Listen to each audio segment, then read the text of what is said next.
అందరికీ నమస్కారం.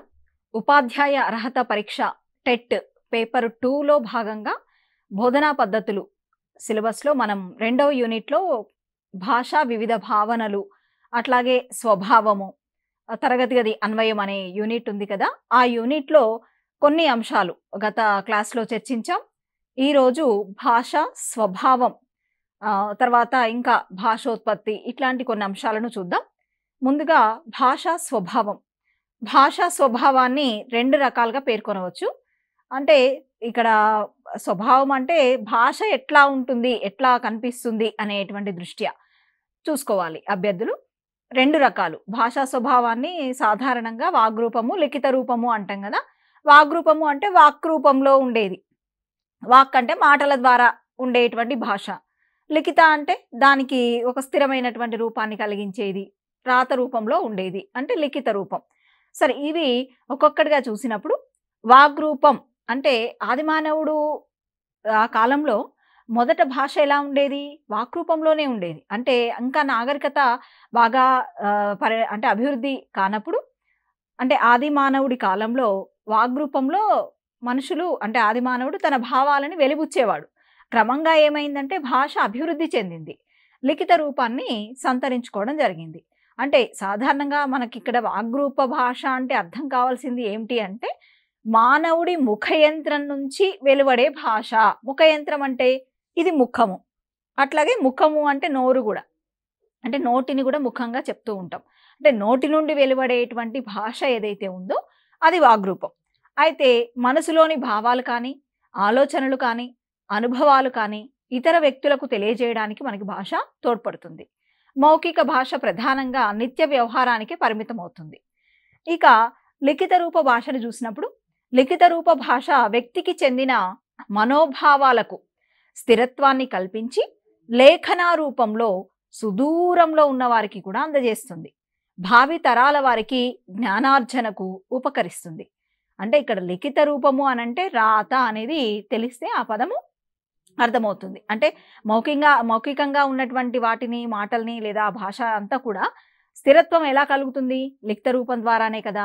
అట్లా అనమాట. ఇంకా లిఖిత రూపం వల్ల చాలా లేఖన రూపంలో ఉండడం వల్ల అంటే మౌఖికంగా అంటే కొంతవరకే అది పరిమితం అవుతుందేమో, కానీ లేఖన రూపంలో ఉన్నప్పుడు దాని పరిధి ఎక్కువగా ఉంటుంది, విస్తృతంగా ఉంటుంది భాషకు.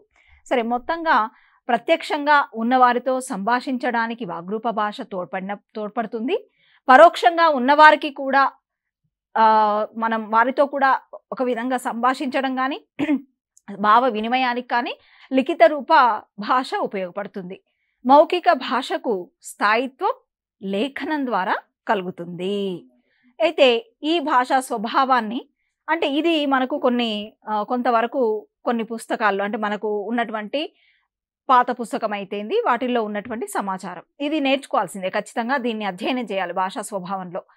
అట్లాగే భాషా స్వభావం గురించి కొంత సరే మీకు అర్థం కావడం కోసం కొంత డిఈడి బుక్ కూడా వాడుకోవచ్చు. డిఈడి మెథడాలజీ పుస్తకం కూడా. అట్లా మీరు మొత్తానికి మెథడాలజీ పుస్తకం పాతది, కొత్తది బిఈడి. అట్లాగే కొన్ని ఏవైనా ఇంకా టాపిక్స్కి కావాలి అంటే డిఎడ్ కూడా చూడండి. సరే, ఇక్కడ ప్రధానంగా భాషావేత్తలు భాషా స్వభావాన్ని వివరించడానికి ఇంకా రకరకాలుగా చెప్పిరనమాట భాషా స్వభావాన్ని. అది ఎట్లాగో చూద్దాము. భాష యాదృచ్ఛిక సంకేతాల సముదాయం. అంటే చూడండి, యాదృచ్ఛిక సంకేతాలు అంటే అనుకోకుండా వెలువడేటువంటి కొన్ని సంకేతాలు అన్నమాట. అంటే ఇక్కడ ఏ భాషకైనా కూడా పరిమితమైనటువంటి ధ్వని సంకేతాలు ఉంటాయి మూలాంశాలుగా. ఈ ధ్వని సంకేతాలు విభిన్న సముదాయాలుగా అంటే పదాలుగా ఏర్పడతాయి అంతే. ఇక్కడ అంటే రకరకాల పదాలు బయటికి వస్తాయి కదా భాష రూపంలో, అట్లా అనమాట. అంటే అనుకోకుండా బయటకు వచ్చేటువంటి సంకేతాలన్నీ కూడా పదాల సముదాయం అంతా కూడా ఈ భాషా స్వభావం కింద చెప్పడం జరిగింది. అంటే ఇక్కడ ప్రధానంగా ఆయా పదాలు ఏవైతే వెలువడతాయో అవన్నీ కూడా ఒక అర్థవంతమైన వాక్యంగా కనిపిస్తూ ఉంటాయి. భాషలో ఈ సంకేతాల కూర్పు వల్లనే ఇదంతా కూర్పు అంతా కూడా యాదృచ్ఛికంగా అంటే సహజంగానే జరిగిపోతుంది అని భాషావేత్తల అభిప్రాయం. అంటే భాషను గురించిన స్వభావాన్ని వారు చెప్పేటప్పుడు అట్లా అంటే యాదృచ్ఛికంగా వెలువడే సంకేతాల కూర్పు వల్ల భాష ఏర్పడుతుంది అని. అంటే ఇప్పుడు చూడండి, ఉదాహరణకి కలము ఉందండి ఒక పదం. కలం అంటే ఏంటి, పెన్నే కదా. అంటే రాయటానికి ఉపయోగపడేటువంటి ఒక సాధనం అది. అంటే కలము అనేటువంటి పదము రాయడానికి ఉపయోగించే సాధనాన్ని సూచించడానికి, అంటే కలము అనేటువంటి ఒక పదం రాయడానికి ఉపయోగించే సాధనాన్ని కి సూచిస్తుంది. కలము అనే పదం అంటే కలము అనే పదం రాయడానికి ఉపయోగించే సాధనం కదా, అంటే రాయడాన్ని సూచిస్తుంది ఇక్కడ. అంటే రాయడాన్ని సూచించే పదంగా యాదృచ్ఛికంగా ఏర్పడింది అని ఇక్కడ అర్థం. సరే, అట్లా ఇప్పుడు పర్యాయ పదాలు, నానార్థాలు ఇవన్నీ ఉన్నాయండి. ఉదాహరణకి ఇంకా ఈజీగా అర్థం కావాలి అంటే ఇప్పుడు పర్యాయ పదాలు ఉన్నాయి. ఉదాహరణకు ఇప్పుడు పర్యాయ పదాలు అంటే ఏంది? సమానార్థక పదాలు. ఒక పదానికి సమానమైనటువంటి అర్థాన్ని ఉంటాయి, అవి అన్ని కలిగి ఉంటాయి. చెట్టు ఉంది, చెట్టుని ఏమంటాం? తరువు అంటాం, వృక్షము అంటాం, మహీజము అంటాం. ఇట్లా రకరకాల పేర్లతో పిలుస్తాం వృక్ష కదా. అంటే అవి ఏంటి? యాదృచ్ఛికంగా ఏర్పడినాయి అనమాట పదాలన్నీ కూడా అట్లా. సరే, మొత్తానికి భాషా స్వభావంలో ఇంకా కొన్ని భావనలను చూస్తే, భాష అనేది భావ ప్రసారణ మాధ్యమం. వ్యక్తుల మధ్య పరస్పర భావ వ్యక్తీకరణకు ఉపయోగించే ప్రాథమిక మాధ్యమం భాష. అంటే వ్యక్తుల మధ్య పరస్పర భావ వ్యక్తీకరణ అంతే కదా. ఒక వ్యక్తి ఇంకో వ్యక్తితో ఏదో ఒక విషయాన్ని వ్యక్తీకరిస్తాడు, అంటే చెప్తాడు అని ఇక్కడ. అంటే పరస్పర వ్యక్తీకరణకు ఉపయోగించే ఒక మాధ్యమమే కదా భాష. అది వాళ్ళు చెప్పారు స్వభావంలో. అట్లాగే భాష సామాజికం అన్నారు కొందరు భాషావేత్తలు. అంటే భాష సమాజంలోని వ్యక్తుల మధ్య భావ వినిమయానికి ఉపయోగపడుతుంది. సమాజం అంటే మనుషులే కదండి. అట్లా సమాజంలోని వ్యక్తుల మధ్య రకరకాల భావ పరంపర కొనసాగుతూ ఉంటుంది కదా. ఆ విధంగా భావ వినిమయానికి తోడ్పడుతుంది. అంటే సమాజపు నాగరికత, సంస్కృతిని కూడా పెంపొందించి తద్వారా తరతరాలకు వ్యాప్తి చేయటంలో భాష తోడ్పడుతుంది, ఇక్కడ పాత్ర వహిస్తుంది అని చెప్పి. ఆ తర్వాత అంటే ఇంకా దీంట్లో భాషకు సంబంధించి చూస్తే వ్యవస్థీకృతమైంది భాష అనేది. వ్యవస్థీకృతము అన్న, ఉపవ్యవస్థలతో కూడిన వ్యవస్థ భాష అన్న ఒకే విధంగా ఒకే అర్థమని అనుకోవాలి. ఇక్కడ భాష అర్ధరహిత ధ్వనుల అస్తవ్యస్త సముదాయం కాదు అది. అంటే భాష ఎప్పుడు కూడా అర్ధరహితమైనటువంటి ధ్వనులతో ఏర్పడిందా భాష అంటే? కాదు కదా. భాష అనేది ఏంటంటే ఒక అర్ధరహితమైంది, ఒక భావాన్ని స్ఫురింపజేసేది భాష. కాబట్టి ధ్వనులు ఒక నిర్ణీతమైనటువంటి పద్ధతిలో, ఒక ప్రత్యేకమైనటువంటి నిర్మాణ క్రమంలో అమరినప్పుడు మనకు భాష అనేది అవుతుంది. ఇప్పుడు మనకు ధ్వని క్రమంలో కూడా మనం అనుకుంటాం. సపోజ్ ఎత్తండి ఉంది, ఎట్లా ఏర్పడుతుంది ఆ ఎత్తండి? దానికి ఒక ధ్వని క్రమం ఉంది. అట్లా ఏదైనా ఒక పదం తీసుకున్నాడు, ఒక కవిత ఉంది, ఆ పదం ఎట్లా ఏర్పడింది అంటే దానికి ఒక క్రమం ఉంటుంది, ధ్వని క్రమం. ఆ విధంగా పదాలు ఏర్పడుతూ ఉంటాయి. అంటే ఒక నిర్ణీత పద్ధతి ఉంటుంది, ఒక ప్రత్యేకమైన నిర్మాణం ఉంటుంది. అట్లా భాషకు నిర్దిష్టమైన సంప్రదాయాలు, నియమాలు ఉంటాయి. ఆ తర్వాత ఇంకా సరే ఇక్కడ చూద్దాం నిర్మాణం ఎట్లా ఉంటుంది అనడానికి ఒక చిన్న ఉదాహరణ చూస్తే, తెలుగు భాషలో బాలుడు పుస్తకం చదువుతున్నాడు అంటామండి. ఇది ఒక సరైన నిర్మాణ క్రమం. అంటే ఈ మనకి వాక్యంలో 3 భాగాలు కనిపిస్తాయి, అది కూడా మనకు తెలుసు. కర్త, కర్మ, క్రియ అట్లా ఉంది. బాలుడు పుస్తకం చదువుతున్నాడు, ఇది ఒక నిర్మాణం మన భాషకున్నది. అట్లాగే ఆంగ్ల భాష తీసుకోండి, బాయ్ ఈజ్ రీడింగ్ బుక్ అంట. బాయ్ ఈజ్ రీడింగ్ బుక్ అనేది ఇది ఒక నిర్మాణం, అంటే ఆ భాషకు సంబంధించిన ఒక నిర్మాణం. అంటే భాష అనేది ఒక వ్యవస్థీకృతమైనది, అంటే ఉపవ్యవస్థలతో కూడిన ఒక వ్యవస్థ అనేది గ్రహించాలి. ఇంకా భాష కేవలం మానవులకు మాత్రమే, అంటే మానవులకు సంబంధించిన సహజాతం కాని ప్రక్రియ ఇక్కడ. సహజాతం అంటే మనకి జన్మతః వచ్చే సహజాతాలు అంటాం కూడా. ఇక్కడ భాష మానవులకు మాత్రమే సొంతం, ఇది ప్రధానం. అంటే మరి జంతువులు కూడా వ్యక్తీకరిస్తాయి కదా, రకరకాల ధ్వనులు వస్తాయి కదా జంతువుల నుండి. అది భాష కాదా అంటే ఖచ్చితంగా అది భాష అని చెప్పలేం, అది ఒక ధ్వనులు అనే చెప్పగలుగుతాం. ఎందుకు అంటే దానికి ఒక భావాన్ని పర్టికులర్గా భావం ఇది అని చెప్పడానికి ఉండదన్నమాట. కాబట్టి ఇక్కడ భాష మానవులకు మాత్రమే సొంతం, భాష అనేది అసహజాతమైనది. తర్వాత ఇక్కడ శిశువుకు భాష అనేది ప్రధానంగా పుట్టుకతో సంక్రమించింది కాదు. అంటే ఇక్కడ తెలిపినటువంటి భాషావేత్తల ప్రకారం ఇక్కడ చెప్పేది విషయం పుట్టుకతో సంక్రమించింది కాదు.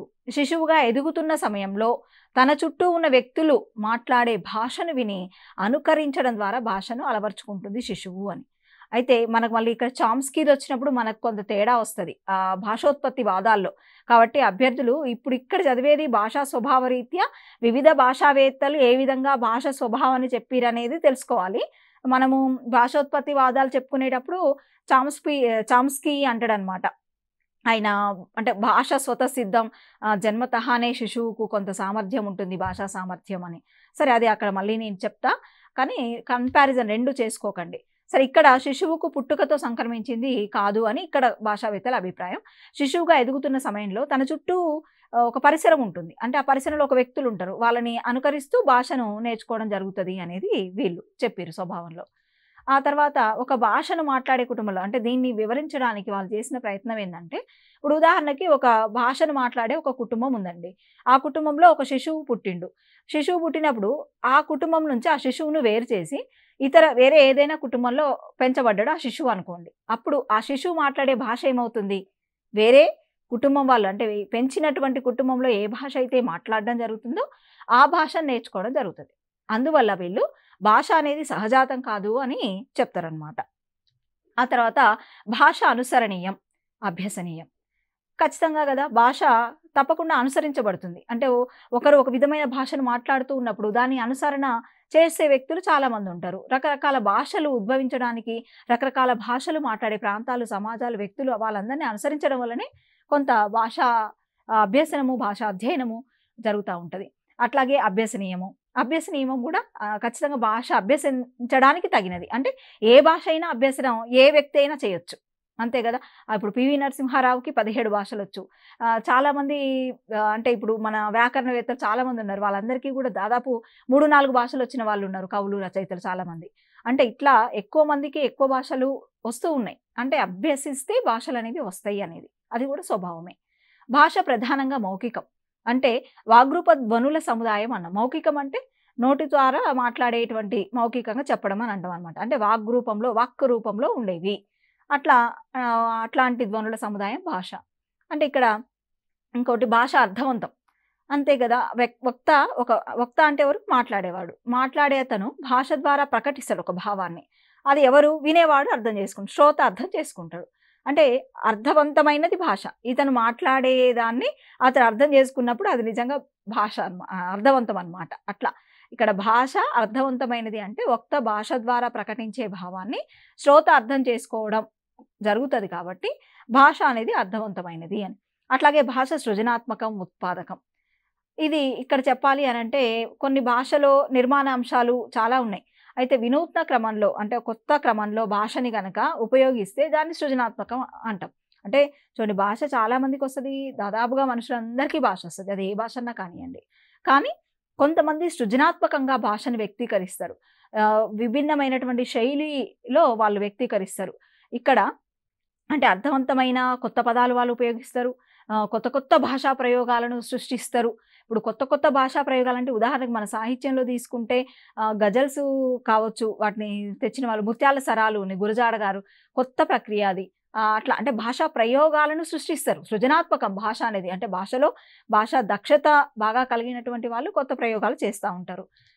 ఈ సృజనాత్మకత, ఉత్పాదక లక్షణాల ఆధారంగా ప్రతి భాషలో కూడా పద్యం, గద్యం, కవిత, నాటకం ఇట్లాంటి అనేక సాహిత్య ప్రక్రియలు ఆవిర్భవించినాయి. సుసంపన్నంగా మన సాహిత్యము సమాజ సంస్కృతిలో భాగంగా కూడా రూపొందడం జరిగింది. అందుకే గదండీ తెలుగులో ఏ ప్రక్రియ మన భాషకే పరిమితం అనంటే అవధాన ప్రక్రియ. అది కేవలం తెలుగు భాషకే సొంతమైనటువంటి సృజనాత్మక విశేషం అవధానం. సరే. ఇక భాష పరిణామశీలి. అంటే పరిణామం అంటే మార్పు. ఏ భాష అయినా కానీ ఒకేలా ఉంటుందా? ఖచ్చితంగా ఉండదు. ఎందుకు? ఒక రోజులో సృష్టించబడింది కూడా కాదది. ఇది మానవ పరిణామ దృష్ట్యా భాష అనేది ఏర్పడింది. అంటే ఒకప్పుడు ఆదిమ మానవుడు ఎట్లా ఉపయోగించేవాడు అట్లాగే ఉందా ఇప్పుడు భాష? లేదు గదా! అంటే ఆదిమ మానవుడి నుంచి ఇప్పుడు మన వరకు కూడా చూస్తే అనేక రకాల మార్పులు భాషలో మనకి కనిపిస్తాయి. ఇంతెందుకని వర్ణమాలలో అక్షరాలే ఒకప్పుడు శాసన కాలంలో లేకపోతే నన్నయ కాలంలో వాడినటువంటి అక్షరాలను మనం వాడుతున్నామా? కొన్నిటిని వాడట్లేదు. ఇప్పుడు మన వర్ణమాలలో కొన్ని అక్షరాల్ని మనం స్క్రిప్ట్ అంటే రాసేటప్పుడు ఉపయోగిస్తున్నామా? లేదు. అంటే భాష అనేది పరిణామం చెందుతూ ఉంటుంది. ఆయా సమాజ సంప్రదాయాల ద్వారా కనుగుణంగా మారుతూ ఉంటుందన్నమాట. సరే భాషలో మార్పులనేవి సహజం. భాష ఇట్లా ఎన్నో లక్షణాలతో కూడిన ఒక సంక్లిష్ట ప్రక్రియ. ఇది బాగా గుర్తుపెట్టుకోండి. అంటే భాష ఎన్నో లక్షణాలతో కూడిన సంక్లిష్ట ప్రక్రియగా ఉండడం వల్ల దీన్ని ముఖ్యంగా ఈ పేరు గుర్తుపెట్టుకోవాలి. అట్లా ఉండడం వల్ల ఆయన ఏం చేసిండంటే భాషని బహుముఖ వ్యవస్థ అన్నాడు. బహుముఖ వ్యవస్థ అని భాషని ఏ భాషావేత్త అన్నాడు అంటే ఫిర్త్. ఆ పేరు గుర్తుండాలి. ఇక భాషా ప్రయోజనాలు చూద్దాం. భాషా ప్రయోజనాలని స్థూలంగా మనం 2 విధాలుగా విభజిస్తాం. ఇప్పుడు భాషా వివిధ భావనలు అన్నాడు కదా మనకి యూనిట్‌లో. అంటే భాష దాంతో సంబంధం ఉన్న రకరకాల అంశాలన్నిటిని కూడా మనం అధ్యయనం చేయాలి. అంటే మన మెథడాలజీ పుస్తకాల్లో ఉన్నటువంటివి. సో, ఇట్లా చూసినప్పుడు మనకి భాషా ప్రయోజనాలు కూడా చూస్తే 2 రకాల ప్రయోజనాలున్నాయి. ఒకటి సామాజిక ప్రయోజనం, రెండోది వ్యక్తిగత ప్రయోజనం. మళ్ళీ ఇందులో కూడా రకాలొస్తాయి. సరే, సామాజిక ప్రయోజనం గురించి చూస్తే భాషను ప్రప్రథమంగా సామాజిక విషయంగా భావించాలి. అంటే భాషను సృష్టించింది ఎవరు? సమాజమే కదా! పరస్పర సంభాషణలతో ప్రారంభమైతది కదా భాష అనేది. అట్లా సాంఘికమైనటువంటి వ్యవహారాలు అంటే రకరకాల సంబంధ బాంధవ్యాలుంటాయి సమాజంలోని వ్యక్తుల మధ్య. ఆయా వ్యవహారాలన్నీ నిర్వహించడానికి భాష అనేది ఉపయోగంలోకొచ్చింది. మానవుడి జీవనోపాధికి భాష తోడ్పడతది. అవును కదా! సమాజంలో మనిషి బ్రతకాలి అంటే భాష కావాల్సిందే. నాగరికత, సంస్కృతులు ఇవన్నీ కూడా అంటే ఒక తరం నుంచి ఇంకో తరానికి వ్యాప్తి కావడానికి భాషే ఆధారం. అట్లాగే ఒక వ్యాపారాలు కానివ్వండి, రకరకాల ఒక జాతీయ సమైక్యత కానివ్వండి, ఎన్నో విషయాలు ఇట్లా చెప్తూ పోతే నిజంగా చెప్పాలంటే భాష లేకపోతే అభివృద్ధి లేదనే చెప్పాలి. భాష వలన జరిగేటువంటి అభివృద్ధి అనంతం. ఇక్కడ సరే, ఇది సామాజికంగా చెప్తే. వ్యక్తిగత ప్రయోజనాల దృష్ట్యా చెప్పినప్పుడు మనకి 2 రకాలుగా చెప్తారు భాషావేత్తలు. ఒకటి సాంకేతిక ప్రయోజనం, రెండవది ఉద్దీపన ప్రయోజనం. వీటి గురించి కూడా చూద్దాం మనం. సాంకేతిక ప్రయోజనం అంటే సాంకేతిక విషయాలకు సంబంధించింది. అంటే ఇప్పుడు చూడండి, మనకు చాలా సబ్జెక్ట్స్ ఉన్నాయి. ముఖ్యంగా మ్యాథ్స్ కావచ్చు, కెమిస్ట్రీ, ఫిజిక్స్ ఇట్లా చాలా ఉన్నాయి కదా! అంటే గణితము, రసాయన శాస్త్రం, భౌతిక శాస్త్రం ఇట్లా చెప్తా ఉంటాం. సో, ఈ శాస్త్రాలను అధ్యయనం చేయడానికి మనకి కొంత పరిజ్ఞానం సాంకేతికంగా అవసరం అవుతది. సాంకేతిక పరిజ్ఞానం అంటే ఏంది? ఇప్పుడు వృక్షశాస్త్రం చదువుతున్నాం. మొక్కలు అంటాం, వృక్షాలు అంటాం. మామూలుగా అయితే చెట్లు అంటాం. అంతే కదా! అట్లాగే ఆకులు అంటాం మామూలుగా అయితే. వాళ్ళేమంటారు? పత్రాలు అంటారు. అట్లాగే ఇప్పుడు రకరకాల భావనలు. ఇప్పుడు గణితంలో అయితే గుండ్రం అని మామూలుగా బయట అంటాం. గణితంలో ఏమంటారు? వృత్తం అంటారు. అట్లా రకరకాల ఒక్కొక్క శాస్త్రానికి కొన్ని టెక్నికల్ వర్డ్స్ ఉంటాయి. అవి అంటే అందరికీ అర్థం కావడం కోసం ఆయా వాళ్ళు అంటే మేధావి వర్గం అట్లా సృష్టించడం జరిగింది సాంకేతిక పరిజ్ఞానాన్ని. కాబట్టి అట్లా సాంకేతిక ప్రయోజనాలకు ఉద్దేశించినటువంటిది ఉద్దేశించిన భాష మనకి ఇక్కడ సాంకేతిక ప్రయోజనం కింద మనం చెప్తాం. ఉద్దీపన ప్రయోజనం. శాస్త్రేతర విషయాలున్నాయి. శాస్త్రేతర విషయాలు అంటే ఇప్పుడు శాస్త్రము అంటే ఏందండి? నిరూపించబడేది. అంతే కదా! ఇక్కడ కొంత నిరూపణ ద్వారా కాకుండా సిద్ధాంతాల రీత్యా అట్లా ఉండేవి ఇతరత్ర శాస్త్రేతర విషయాల కిందకి వస్తాయి. సరే, అట్లా శాస్త్రేతర విషయాలు, సారస్వతాది కళలు అంటే సాహిత్యము, కళలు ఇవన్నీ కూడా ఉద్దీపన ప్రయోజనాలు. వీటికి సంబంధించినవి అన్నీ కూడా. అంటే ఇప్పుడు సపోజ్ సాహిత్యం అనుకున్నాం. సాహిత్యంలో ఏంటి మనకి రకరకాల అంశాలు, ఇందాక ఎన్నో సృజనాత్మక అంశాలు చెప్పుకున్నాం. ఇప్పుడు రకరకాల ప్రక్రియలు ఏవేవో చెప్తా ఉంటాం మన తెలుగులో అయితే ముఖ్యంగా. సో, అట్లా చూసినప్పుడు ఉద్దీపన ప్రయోజనాలు అంటే భాష ద్వారా సాధించబడేటువంటి సృజనాత్మకమైనటువంటి సారస్వత కళలకు సంబంధించిన అవి ఏవైతే ఉన్నాయో అవి ఉద్దీపన కింద చెప్పుకోవాలి ఇక్కడ. అంటే ఇంకా చెప్పాలి అంటే వైఖరులు, భావావేశ రంగానికి సంబంధించినవన్నీ ఉద్దీపన ప్రయోజనం కిందకి వస్తాయి. ఇది సార్వజనీనం, సార్వకాలికం అని సాహితీవేత్తలు కూడా అంగీకరించడం జరిగింది. ఇక్కడ ముఖ్యంగా ఒక భాషావేత్త హెన్రీ వెండ్ ఈయన ఏమంటాడంటే సాంకేతిక ఉద్దీపన ప్రయోజనాలనేమో అంటే ఈ 2 ప్రయోజనాలు ఉన్నాయి కదా, వీటిని మారు పేర్లు పెట్టి పిలుస్తాడు అంతే. అల్ప ప్రయోజనం, అధిక ప్రయోజనం. అంటే సాంకేతిక ఉద్దీపన ఆర్డరు అల్ప ప్రయోజనం, అధిక ప్రయోజనం అని చెప్పిండు. కానీ ఇది సమంజసంగా లేదని భాషావేత్తలు అన్నారు. ఆ తర్వాత రిచర్డ్ అండ్ ఓగ్డెన్ అనే ఆయన ఏమన్నాడంటే సాంకేతిక ప్రయోజనం, ఉద్దీపన ప్రయోజనం కదా, వీటిని అంటే ఇట్లా అనడమే బాగుంది అని చెప్పి ఆయన అన్నాడు. ఆ తర్వాత అంటే ఇక్కడ అడుగుతాడు అనమాట, సాంకేతిక ఉద్దీపన ప్రయోజనాలే సమంజసమైనవి అన్నది అంటే రిచర్డ్ అండ్ ఓగ్డెన్. హెన్రీ అల్ప ప్రయోజనం, అధిక ప్రయోజనం అన్నది హెన్రీ వెండ్. ఇట్లా గుర్తుపెట్టుకోవాలి. తర్వాత సాంకేతిక ప్రయోజనము, ఉద్దీపన ప్రయోజనాలను అభివ్యక్తి గ్రహణం అని, అభివ్యక్తి గ్రహణాలను వాగ్రూప లిఖిత రూపం అని, వాగ్రూప లిఖిత రూపాలను ప్రకాశం ఆత్మగతం అని, ఇట్లా 2 రకాలుగా భాషావేత్తలు పేర్కొనడం జరిగింది. మొత్తంగా ఇవన్నీ ఏంటి అంటే భాష ప్రయోజనాలే అన్నమాట. ఇక సాంకేతిక ప్రయోజనాలు దానివల్ల ఏం జరుగుతుంది అంటే బుద్ధి, మేధస్సు వీటి ద్వారా అవి నెరవేరుతాయి. ఆ ప్రయోజనాలు అంటే జ్ఞానాత్మక రంగాన్ని అభివృద్ధి చేయటంలో సాంకేతిక ప్రయోజనాలు తోడ్పడితే, భావావేశ రంగంలో అభివృద్ధి చేయటంలో మనకు ఉద్దీపన ప్రయోజనాలు తోడ్పడతాయి. సరే, ఇక్కడ ప్రధానంగా సాంకేతిక ప్రయోజనాలు విజ్ఞాన, సాంకేతిక శాస్త్ర అధ్యయనాలు తోడ్పడుతున్నాయి. ఉద్దీపన ప్రయోజనాలు వ్యక్తుల యొక్క వైఖరులను తీర్చిదిద్దుతాయి. వైఖరి అంటే ఇప్పుడు మనకు సైకాలజీలో కూడా మీకు వైఖరులు వస్తాయి, రకరకాల ప్రవర్తనలు ఉంటాయి. కాబట్టి అట్లాంటి వైఖరులన్నింటినీ తీర్చిదిద్దడానికి ఉద్దీపన ప్రయోజనాలు, రసానుభూతి, ఆలోచన శక్తి, సృజనాత్మకత, ఒక సాహిత్య అభిరుచి, ఇట్లా అంటే భావావేశ రంగానికి సంబంధించినవే. మీకు ఇప్పుడు లక్ష్యాల స్పష్టీకరణలు కూడా చదువుతారు మీరు. అందులో భాగంగా అభిరుచి ఇవన్నీ చదువుతా ఉంటారు. సో, అట్లా అన్నీ కూడా ఉద్దీపన ప్రయోజనాల కిందికి వస్తాయని గుర్తుపెట్టుకోవాలి. సరే, మొత్తానికి ఇవి హృదయ స్పందన ద్వారా వ్యక్తికి సమకూరుతాయి. ఆ తర్వాత భావావేశ రంగాన్ని అభివృద్ధి చేయడంలో తోడ్పడతాయి అనేది అది ఒకటి మెయిన్‌గా గుర్తుపెట్టుకోండి. సరే, నెక్స్ట్ ప్రధానమైనటువంటి ఒక అంశం భాషోత్పత్తి. ఇది చాలా పరీక్షల్లో చాలా సార్లు భాషోత్పత్తికి సంబంధించిన రకరకాల వాదాలున్నాయి. వాటి నుంచి ప్రశ్నలు అడిగినటువంటి పరిస్థితులు మనం చూసినాం. ఈసారి కూడా ఈజీగా కూడా బిట్ చేయగలిగేటువంటి బిట్సే వస్తాయి వీటి నుంచి. కాబట్టి అభ్యర్థులు ఖచ్చితంగా భాషోత్పత్తి వాదాలు చదవాలి. బిట్ మాత్రం ఇందులో వస్తే కనుక ఖచ్చితంగా మిస్ చేసుకోవద్దు. ఒకసారి అంటే భాషోత్పత్తి అంటే ఏంటంటే భాష ఎట్లా ఉత్పత్తి అయింది, ఎట్లా పుట్టిందనే కదా. భాష ఎట్లా పుట్టింది అనడానికి మనం స్టార్టింగ్‌లో కూడా అనుకున్నాం భాష గురించి చెప్పుకునేటప్పుడు. అంటే భాష అసలు ఎట్లా పుట్టింది, ఆది మానవుడికి అసలు భాష ఆవశ్యకత ఎట్లా ఏర్పడింది, అంటే ఆ చర్చ అంతా, ఆ పరిశోధనలు, ఆ పరిశీలనలు ఇట్లాంటివన్నీ కూడా రకరకాల ఎంతోమంది భాషావేత్తలు ఉంటారు కదా, వాళ్ళందరూ కూడా రీసెర్చ్లు చేయడం వల్ల అనేక వాదాలు వారి మధ్య చోటు చేసుకున్నాయి. అందులో ప్రధానంగా ఫస్ట్ సాంకేతిక వాదం.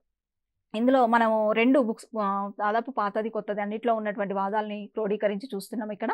సాంకేతిక వాదం: ప్రాచీన మానవుడు తన మనోభావాలని తెలపడానికి కాళ్ళు చేతులు అండి, కాళ్ళు చేతులు ఇట్లాంటి అవయవాలను ఊపుతూ సైగలు చేసేవాడు. ఎట్లా చేసేవాడు? ఏ, ఓ అనేటువంటి ధ్వనులతో చేసేవాడనమాట. ఇవి ఒక సంకేతాలు. ఇక్కడ ఆ సైగల్ని ఇక్కడ సంకేతాలు అన్నారు ఈ వాదం అంటే ఈ వాదంలో ఉన్నటువంటి భాషావేత్తలు, అంటే ఈ వాదాన్ని బలపరిచిన వాళ్ళు. అయితే అంటే మరి అన్నీ ఇది కొట్టివేయడమే జరిగింది. అంటే భాషావేత్తలు అందరూ కూడా దీన్ని అంగీకరించలేదు. మరి అంటే అన్ని కాళ్ళు చేతులు ఊపడం ద్వారానే భాష అంతా పుట్టిందా? అంటే భాష ఉత్పత్తి అనేది ఇక సైగల ద్వారానే జరిగిందా అంటే దాన్ని అందరూ కూడా ఒప్పుకోలేదు. అందుకే దీన్ని పూల్ టట్ టట్ వాదం అని చెప్పి అన్నారు. ఇది ఒకటి గుర్తుపెట్టుకోండి. తర్వాత ధ్వన్యానుకరణ సిద్ధాంతం, ఇది భౌభౌ వాదం. ఇదే వౌ వాదం అని కూడా కొన్ని పుస్తకాల్లో ఉంది. సరే, ఏదైనా మొత్తానికి టర్మినాలజీ గుర్తుపెట్టుకోండి. ధ్వన్యానుకరణ సిద్ధాంతం, భౌభౌ వాదము అంటే ఇక్కడ ప్రధానంగా ఏంటంటే మనిషి తన చుట్టూ ఉన్నటువంటి ప్రాణులు చేసేటువంటి శబ్దాలను అనుసరిస్తూ ఉంటాడు.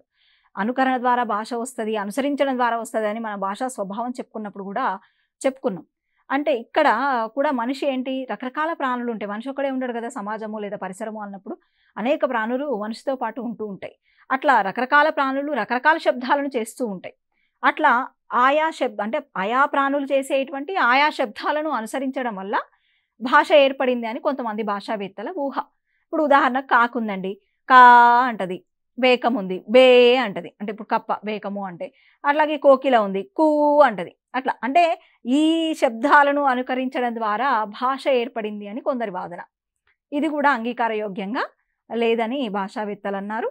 జర్మన్ తత్వవేత్త జోహన్ గాట్ ఫ్రైడ్ దీన్ని ప్రతిపాదించిండు. ఇక్కడ బిట్లు గుర్తుపెట్టుకోవాల్సింది ఒకటి ఏంటంటే, ప్రాణులు చేసే శబ్దాలను అనుకరించడం వల్ల, అంటే అవి చేసే ధ్వనులను అనుకరించడం వల్ల, ధ్వన్యనుకరణ సిద్ధాంతం పేరులోనే ఉందండి. ధ్వన్యనుకరణ, ధ్వనులను అనుకరించడం వల్ల ఈ వాదం. కాకి ఇట్లాంటి కొన్ని అట్లాంటి శబ్దాలు గుర్తుపెట్టుకోండి. తర్వాత ప్రధానంగా దీన్ని బలపరిచిన వాళ్ళు, ప్రతిపాదించినది ఎవరు అంటే జర్మన్ ఆయన జోహాన్ గాట్ ఫ్రైడ్. ఇవి గుర్తుపెట్టుకోవాలి. నెక్స్ట్ ధాతు జన్యవాదం. ధాతు జన్యవాదము అంటే ధాతువులు అంటే క్రియలు. ధాతువులు అంటే ఇక్కడ ప్రధానంగా క్రియకు మూల రూపం ధాతువు అంటూ ఉంటాం. ఇప్పుడు మనిషి కూడా రకరకాల క్రియాపదాలు వాడుతూ ఉంటాడు కదా. అయితే ఇట్లా భాష ఏర్పడడానికట ఫస్ట్ మానవుడు కొన్ని క్రియాపదాలనే కనిపెట్టిండు. వాటి ఆధారంగా రకరకాల శబ్దాలను సృష్టించుకుంటూ వచ్చిండని శాస్త్రవేత్తలు చెప్తా ఉన్నారు. కొంతమంది చెప్పిరనమాట. అంటే క్రియాపదాల నుండి ఇతర అంత భాష కూడా రూపొందబడింది అనేది ఈ వాదం. కానీ ఇప్పుడు ఉదాహరణకు చూద్దాం. తిను అనుందండి, ఇది ఒక ధాతువు నుంచి. ఇప్పుడు ఇది ఒక ధాతువు, దీని నుంచి వచ్చిన క్రియారూపాలు ఏంటి? తినుట, తిను, తినిపించు, తినిపించుచున్నారు, ఇట్లా ఏవైనా రావచ్చు కదా. అట్లనే చేయు ఉంది, చేయుట, చేయుచున్నారు, చేత, ఇట్లా ఏవైనా రావచ్చు కదా. అట్లా అనమాట. అంటే ఇట్లాంటి అంటే ఒక క్రియాపదాల వల్ల ఇది భాష అనేదంతా కూడా పుట్టింది అని చెప్పేసి ఇట్లాంటి దీన్ని ధాతుజన్యం అని వాళ్ళు అంగీకరించారు. దీన్ని ప్రతిపాదించింది అంటే ధాతుజన్యవాదాన్ని ప్రతిపాదించింది యాస్కాచార్యుడు. ఈ బిట్ గత కొన్ని పరీక్షల్లో రావటం జరిగింది. ఇక నెక్స్ట్ మనకున్నటువంటి వాదం యోహీ హో వాదం అండి. యోహీ హో వాదం వ్యక్తులు సమిష్టిగా, అంటే చాలా వరకు వ్యక్తి సంఘజీవి కదా, అంటే ఎక్కువగా మనుషులు ఇతర వ్యక్తులతో కూడి పనులు చేస్తూ ఉంటాడు. అంటే వ్యక్తులు సమిష్టిగా భౌతిక శ్రమ చేయటానికి ఎక్కువగా చేసే పనులు ఎక్కువగా కనిపిస్తూ ఉంటాయి. ఇప్పుడు ఉదాహరణకి ఇప్పుడు కలవబోతారు, కొయ్యబోతారు, సమిష్టిగా చేస్తూ ఉంటారు. ఇంకా ఏవైనా కొన్ని టీమ్ వర్క్స్ ఉంటాయి కదా! అట్లాంటివన్నీ కూడా అట్లా చేసేటప్పుడు వాళ్ళు వాళ్ళ యొక్క శారీరక కృషికి అనుగుణంగా కొన్ని శబ్దాలు చేస్తూ ఉంటారనమాట. ఆ అలసటని మర్చిపోవడానికి. అట్లాగే ఇంకా ఎందుకు వ్యక్తిగతంగా ఒక్కొక్కరుగా చేసేటువంటి శ్రమలు కూడా అండి. ఇప్పుడు ఉదాహరణకి ఇండ్లల్లో బట్టలు ఉతికేటప్పుడు మీరు చాలామంది స్త్రీలను గమనిస్తే ఇష్షో, ఇష్షో అంటా ఉంటారు వాళ్ళు. అంటే అదొక శబ్దం. అంటే ఇక్కడ యోహీహో వాదం అనేది ఏందనంటే శ్రమ చేసేటప్పుడు శారీరక కృషికి అనుగుణంగా హా, హీ ఇట్లాంటి ఏవో శబ్దాలు చేస్తూ ఉంటారు. అట్లా ఆ శబ్దాల నుంచి భాష పుట్టింది అని నోయిర్ అనే భాషావేత్త అభిప్రాయం.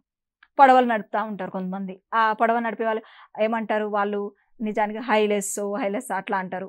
వాళ్ళు ఇంకా అంటే ఇట్లా ఏవో ఒక శబ్దాలు ఒక్కొక్కటి చేసేవాళ్ళు ఒక్కొక్క రకమైన శబ్దాలను వెలువరిస్తూ ఉంటారు.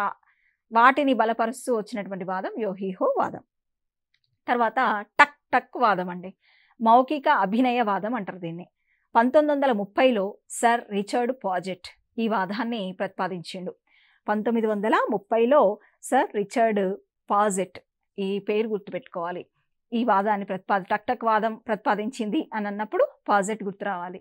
మొదట శారీరక హావాభావాల ద్వారా భావ వ్యక్తీకరణ చేసేవాళ్ళని, తర్వాత దానికి అనుగుణంగా నాలుక, పెదవులు ఇవన్నీ కదలికల ద్వారా భాష ఏర్పడ్డదని చెప్పే వాదం టక్ టక్ వాదం. అంటే ఫస్ట్ శారీరక హావాభావాలు, ఆ తర్వాత నాలుక, పెదవులు కదలికల ద్వారా శబ్దాలు ఏర్పడ్డాయి అని చెప్పేటువంటి వాదం టక్ టక్ వాదం. మౌఖిక అభినయ వాదం అంటారు దీన్ని. ఆ తర్వాత భగవద్దత్త వాదం. భగవద్దత్త వాదము అనంటే మానవుడిని సృష్టించిన భగవంతుడే భాషను కూడా ప్రసాదించాడు అని కొందరు భావిస్తారు. భారతీయులు ఉదాహరణకి ఇక్కడ హిందూ మతస్థులుగా చెప్పబడతారు కాబట్టి భారతీయులు సంస్కృతం, క్రైస్తవులు హిబ్రూ భాష, మహమ్మదీయులు అరబిక్ భాష, వీటిని దేవ భాషలుగా వాళ్ళు భావిస్తూ ఉంటారు. అయితే గ్రీకు తాత్వికులలో భాషోత్పత్తి విషయంలో అంటే ఈ భగవద్దత్త వాదంలోనే భాగంగా మనం ఈ అంశాలను చూడాలి. ఈ గ్రీకు తాత్వికులు ఏంటంటే ఈ భాషోత్పత్తి విషయంలో ప్రధానంగా 2 అభిప్రాయాలు చెప్తారు వాళ్ళు. అభిప్రాయాలు కలిగిన వాళ్ళు ఉంటారు. స్వభావవాదులు ఉంటారు, సంకేతవాదులు ఉంటారు. ఈ స్వభావవాదుల్లో ప్రధానంగా పైథాగరస్ని, ప్లేటో వీళ్ళని చెప్పాలి. వీళ్ళు ఏంటంటే భాష అనేది స్వాభావికంగానే వచ్చింది, అంటే సహజంగా వచ్చేసింది అని చెప్పి. అట్లనే సంకేతవాదులు ఉంటారు. డెమెట్రియస్, అరిస్టాటిల్ వంటి వాళ్ళు. వీళ్ళు ఏమంటారు? సంకేతాల ద్వారా భాష వచ్చింది అని చెప్పి. ఇంకా దీంట్లోనే మళ్ళీ భగవద్దత్త వాదంలోనే నయాయిక, వైయాకరణ వాదాలు ఉంటాయండి. నయాయిక, వైయాకరణ వాదాలు అంటాం. భారతదేశంలో భాషోత్పత్తి ప్రవర్తకులు వీళ్ళనమాట. అంటే నయాకరణులు, వైయాకరణులు అని అంటా ఉంటాం వీళ్ళని. ఈ నయాకరణులు అంటే నయాయిక అనే పదం ఏంటంటే ఈశ్వర సంకేత రూపమైన భాషకు లేదా ఒక పదానికి ఈశ్వర సంకేతమైనటువంటి ఒక శక్తి ఉంటుంది, దానివల్లనే అసలు ఈ అంటే ఒక అర్థం నిర్ణయించబడుతుంది అని భావించే వాళ్ళు నయాయికవాదులు. వీళ్ళు నయాకరణులు అంటారు వీళ్ళని. అంటే పదానికి ఈశ్వర శక్తి ఉంటుంది, ఈశ్వర సంకేత రూపమైన ఒక శక్తి ఉంటుంది, అందువల్లనే ఆ పదానికి ఒక అర్థం చేకూరుతుంది, ఒక అర్థాన్ని నిర్ణయించడం జరుగుతుంది అనే వాళ్ళు ఎవరు అంటే నయాయిక. ఇది గుర్తుపెట్టుకోవాలి. ఆ తర్వాత వైయాయిక, వైయాకరణులు అంటాం. అంటే దేన్ని అంగీకరించకుండా పదానికి అర్థానికి గల సంబంధం, అంటే వీళ్ళు ప్రాక్టికల్గా ఆలోచిస్తారనమాట. వైయాకరణులు దేన్ని అంగీకరించరు, అంటే ఇట్లాంటి పదానికి అర్థానికి గల సంబంధం మానవ సంకేతంగా చెప్తారు వీళ్ళు. అంటే లోకంలో రకరకాల వ్యవహారాలు జరుగుతూ ఉంటాయి కదా, ఆయా వ్యవహారాలను బట్టి పదాలకు ఆయా రకాల అర్థాలు వస్తూ ఉంటాయి అని చెప్పేసి వీళ్ళ అభిప్రాయం. ఇక నెక్స్ట్ ఈ భగవద్దత్త వాదం తర్వాత మనకున్నటువంటి వాదం సహజ పరిణామ వాదం. ప్రాచీన జీవజాలం నుంచి వివిధ దశల్లో పరిణామం చెంది ఇప్పటి మానవుని స్థాయికి అభివృద్ధి చెందిండు అనేది డార్విన్ జీవ పరిణామ సిద్ధాంతం కదా. డార్విన్ మనకు సైన్స్లో వస్తాడు. జీవ పరిణామ సిద్ధాంతం, డార్విన్ సిద్ధాంతం చదివిన వాళ్ళమే అందరము కూడా. సరే, ఇక్కడ డార్విన్ సహజ పరిణామ సిద్ధాంతం అంటే రకరకాల పరిణామాలు జరిగినాయి. సరే, కోతి నుంచి మానవుడు వచ్చిండా లేకపోతే ఇంకోటి, ఇవన్నీ కూడా. సరే, డార్విన్ విషయానికి వస్తే డార్విన్ కూడా రకరకాల దశలని మనకి చూపించడం జరిగింది, జీవ పరిణామం ఎట్లా జరిగిందో. సరే, ఇక్కడ ప్రాచీన జీవజాలం నుంచి వివిధ దశల్లో పరిణామం జరిగింది, అట్లా మానవుడు మంచి ఒక పరిణతి సాధించిండు అని చెప్పేసి చెప్పేది సహజ పరిణామ వాదం అన్నమాట. అంటే ఈ క్రమంలో మానవుడు పరిణామం చెందిండు అంటే ఏందండి, నాగరికతతో పాటు మానవుడికి రకరకాల అవయవాలు, ఇప్పుడు డార్విన్ ఏం చెప్తాడు, జిరాఫీల గురించి చెప్తాడు, రకరకాల జంతువుల్ని ఉదాహరిస్తూ చెప్తాడు మనకు పరిణామాన్ని చెప్పేటప్పుడు. అంటే ఇక్కడ కూడా మానవుడికి అంటే మెదడు ఇవన్నీ కూడా అంత బాగా పరిపక్వంగా లేవు స్టార్టింగ్‌లో. ఆ తర్వాత పరిణామం చెందినాయి. అంటే మెదడు గాని, స్వరపేటిక, దంతాలు, పెదవులు ఇవన్నీ ఉన్నాయి గదా! పరిణామం చెంది, పరిణతి చెంది, ఆ తర్వాత మాటలు వెలువరించడానికి అనువుగా అవి రూపొందినాయి అనేది సహజ పరిణామ సిద్ధాంతం అన్నమాట. ఇది అంటే ఇట్లాంటి సహజంగా జరిగిన ఒక పరిణామమే, అంటే ఒక వికాసమే భాష ఉత్పత్తికి మూలము అనేది ఈ పరిణామవాదుల యొక్క వాదన. ఇక అనుభవపూర్వక సంపాదన వాదం. దీన్ని అనుభవవాదం అని కూడా అంటారు. అట్లా కూడా కొన్ని చోట్ల మనకు కనిపిస్తుంది. అది కూడా గుర్తుపెట్టుకోండి. అనుభవపూర్వక వాదమన్నా, సంపాదన వాదమన్నా, అనుభవవాదం అన్నా ఇదే. అంటే తత్వశాస్త్రంలో ఉన్న ఒక అనుభవవాదం ఆధారంగా ఈ వాదం వచ్చింది. పుట్టుకతో భాష రాదు అంటారు వీళ్ళు. అంటే ఇందాక కూడా మనకు భాషా స్వభావంలో కొందరు భాషావేత్తలు అన్నారు. అంటే వాదనలండి, చర్చలు జరుగుతా ఉంటాయి కదా భాషావేత్తల మధ్య. అట్లా పుట్టుకతో భాష రాదు. శిశువు పెరిగే కొద్దీ పరిసరాలలో తాను పొందిన అనుభవాల నుంచి భాషాభివృద్ధి జరుగుతుంది. అట్లా భాష ఇంకా అనుకరణ ద్వారా కూడా లభిస్తుంది అనేది అనుభవపూర్వక వాదం. అంటే ఇప్పుడు ఉదాహరణకి ఇక్కడ దీన్ని రుజువు చేయటానికి, ఏ గూటి చిలక ఆ గూటి పలుకులే పలుకుతుంది అంటారు కదా! అంటే పరిసరము బట్టి అన్నమాట ఇక్కడ. అంటే జన్మతః రాట్లేదు. అట్లా ఈ నానుడి ఇది వాదానికి బాగా సరిపోయేది. భాష అనుభవం ద్వారానే వస్తుంది అనడానికి. శిశువుల అనుకరణ ద్వారా భాషను నేర్చుకుంటారు అని నిరూపించే వాదం అన్నమాట. ఈ వాదాన్ని బాగా బలపరిచినటువంటి మనకు సైకాలజీలో కూడా వస్తాడు స్కిన్నర్, మనస్తత్వ శాస్త్రజ్ఞుడు స్కిన్నర్. ఈ వాదాన్ని ప్రవృత్తి వాదం అని కూడా అంటారు. ఆయన బలపరిచిండు. తర్వాత మనకు ఉన్నటువంటి వాదం స్వతః సిద్ధవాదం. ఇప్పుడు ఈ అనుభవవాదానికి ఒక విధంగా వ్యతిరేకం అండి ఇది. అంటే సంపాదనవాదాన్ని లేదా అనుభవవాదాన్ని ఖండిస్తూ ఆధునిక భాషావేత్త చోమ్స్కీ, ఈ చోమ్స్కీ మనకు ఇదివరకు కూడా మనం అనుకున్నాం. ఆ గతంలో ఒక బిట్ కూడా నిర్వచనాల్లో చోమ్స్కీది వచ్చిందని కూడా అనుకున్నాం మనం. చోమ్స్కీ చాలా ఇంపార్టెంట్ భాషావేత్తల్లో. ఇక్కడ చోమ్స్కీ ప్రతిపాదించిన వాదం స్వతః సిద్ధవాదం. ఈయన ఏమంటాడంటే భాష జన్మతః వస్తుంది అంటాడు. అంటే జన్మతః భాషకు సంబంధించిన ఎబిలిటీ శిశువు కలిగి ఉంటాడు. ఆయా అనుభవాలు భావ ఉద్దీపన ద్వారా ఆ తర్వాత బలపడతాయి అని చెప్పేసి ఈయన అంటూ ఉంటాడనమాట. ఇక్కడ అంటే భాషా దక్షత అనేది స్వతసిద్ధంగా ఉంటుంది. 5-6 ఏళ్ల చిన్న వయసులోనే శిశువులు మాట్లాడతారు కదా! మరి 5-6 ఏళ్లకే శిశువు మాట్లాడుతున్నాడు అని అంటే అంతకుముందు వాళ్ళలో ఆ దక్షత ఉంది, జన్మతః వాళ్ళకు ఉంది అంటాడనమాట ఆయన. ఆ తర్వాత పెద్దవాళ్ళు అవుతున్న కొద్దీ వాళ్ళ అనుభవాల్లో తేడాల వల్ల భాషను మాట్లాడే దక్షత అంటే సమర్థత, భాషను మాట్లాడేటువంటి సమర్థతలో తారతమ్యాలు కలుగుతాయి. అంతే కదండి. ఇప్పుడు భాష అందరికీ వస్తుంది, కానీ ఒకరు ధారాళంగా మాట్లాడగలుగుతారు, ఎక్కువ పదజాలాన్ని ఉపయోగించగలుగుతారు, ఇంకా ఎక్కువ భాషలు నేర్చుకోగలుగుతారు. ఇట్లా దక్షతలో తేడాలు ఉంటూ ఉంటాయి కదా. భాష అందరికీ వస్తుంది కానీ, అంటే ఇక్కడ జన్మతః ఉంటుంది సామర్థ్యం. ఆ తర్వాత రకరకాల అనుభవాలలో తేడా వల్ల వాళ్ళు పెద్దవుతున్న కొద్దీ రకరకాల డిఫరెన్సెస్ కలుగుతాయి అనేది చోమ్స్కీ చెప్తాడనమాట. సరే, మొత్తానికి మనకు భాష అనేది అనేక రకాలుగా కనిపిస్తుంది. బోధన విషయంగా కూడా భాష మనకి ఉన్నది పాఠశాల విద్యా ప్రణాళికలో. ఇవన్నీ సరే, ఇప్పుడు ప్రధానంగా భాషోత్పత్తికి సంబంధించి మనం రకరకాల వాదాలను చూసినాం. అనేక సాంకేతిక వాదం నుంచి మొదలు పెడితే భగవతత్వవాదం వరకు చూసినాం. ఇక్కడ నుంచి ఖచ్చితంగా బిట్లు ఇదివరకైతే అడిగారు, ఈసారి కూడా అడుగుతారనే ఉద్దేశంతో అందరం అధ్యయనం చేయండి. తర్వాత భాష ఒక్క విషయం ఏంటంటే ఇక్కడ బోధనా విషయంగా కూడా భాష ఉంది కదా. అంటే విద్యా ప్రణాళిక మనకి రూపొందుతుంది. ఆ విద్యా ప్రణాళికలో రకరకాల అంశాలు, విషయాలు ఉంటాయి. సాంఘిక శాస్త్రం, గణిత శాస్త్రం ఇట్లా కదా. అందులో ఒక భాష కూడా ఒక బోధనా విషయంగా ఉంది. అంటే ఇది కూడా భాషకు సంబంధించిన ఒక భావన అని గుర్తుపెట్టుకోవాలి.